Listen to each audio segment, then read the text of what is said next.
you and I have had different talks about Derek off air from a technique standpoint, from things I thought that he'd need to work on. And I've told you many times he's 18 years old, right?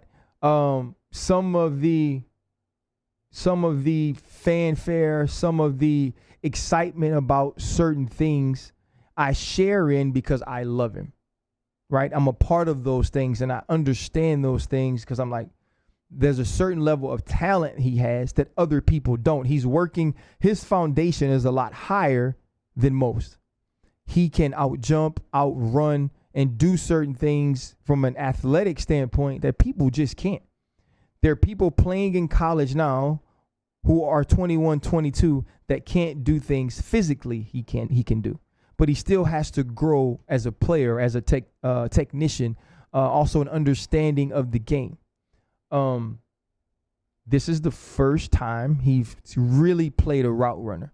I saw some things against Vanderbilt where they put him in positions where there were some plays where I thought he was beat, or I thought the technique could have been different. There were some balls thrown late and he got back to him, some athletic things, and that's football. But he's not going to be perfect. The dude he played is a pro. The dude throwing the football is a pro.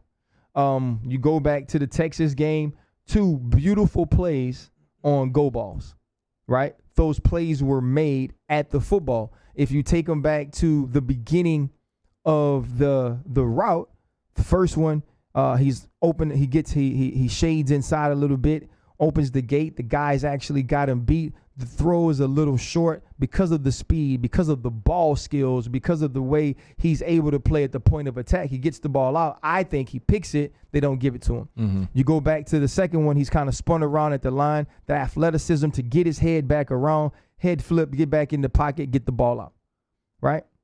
I see that different than everybody else sees it, right? Everybody else sees it like, oh, my goodness, look at this play. And it finishes. It's a great play. I see it as, wow, if this happens differently, then there's a different outcome.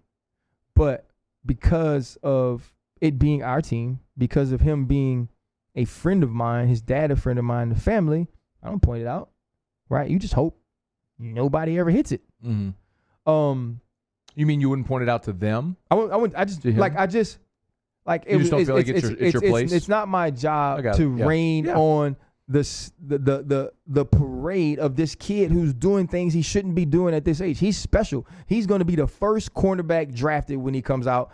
Probably have an opportunity to be the first corner ever drafted 1 overall. There's no quarterback to draft. So it's very hard for me to be like, but you and I was sitting talking. I'd be like, oh, right. This dude could run the route tree. Like this dude could play. Devontae Smith is a baller. Like he's went for 200 already this year.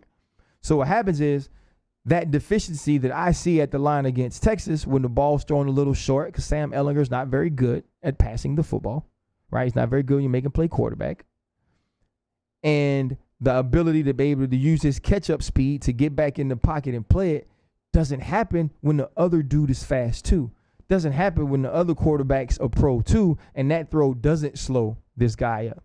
And that throw doesn't make this guy come back to the ball. So we saw those things. And then you look at the route that's inside. He presses Stingley's leverage, runs away from him. It's not just a go ball. And so when you're playing that type of player that makes you play everything, when they're running routes that makes you cover the whole route tree, you don't get to just use your athleticism. And also you're playing someone who's as close to that, but 3 years older. So this kid was a big recruit out of Louisiana. Devontae Smith was. Tua was one of the top quarterbacks in the country when he comes out. He's playing people that even if not as highly ranked as him, very close. And you're splitting hairs when you're ranking these people. Now, he's playing them 3 years. He's playing himself 3 years from now. Yeah. So imagine what Derek Stingley will be 3 years from now, but that's the dudes he's playing.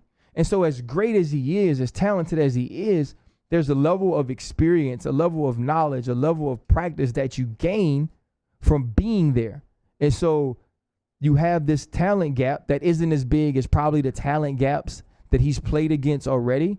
And also this experience gap that they have on him And you're going to have those type of days sometimes. And I think when you look at the matchups and the way that they set their offense up, Devontae Smith was often on the side with Stingley because he's a route runner. So now that makes you change direction. That makes you have to figure out the stems. Okay, and now how do I play it here? What's my leverage now? Instead of a guy like Ruggs, who's a more straight line guy, which is what Stingley does, right? And so when Sark is looking at the defense, he says, okay, I want him on that side, this other guy on this side, because these matchups from an athleticism standpoint work for us better, right? We know Jerry Jeudy's the best route runner in the country. Let's put him inside on Kerry Vinson, put him inside on safeties and watch him work there. And if he doesn't drop balls, that works even better than it did anyway. Right, you're right. And so I think, like people can't be fast to jump off of the bandwagon. Like the dude's still a baller, but like we all have days like this. Like we don't always win. Like he's a freaking human. And 18. I've been saying that. How many times have I said he's 18? He's 18. I've said it a million times. Since the summer, and he just turned 18. Like in the summer. Yeah. Like he's not even an old 18. Yeah. Like this dude would be a junior at John Curtis. It's after further review.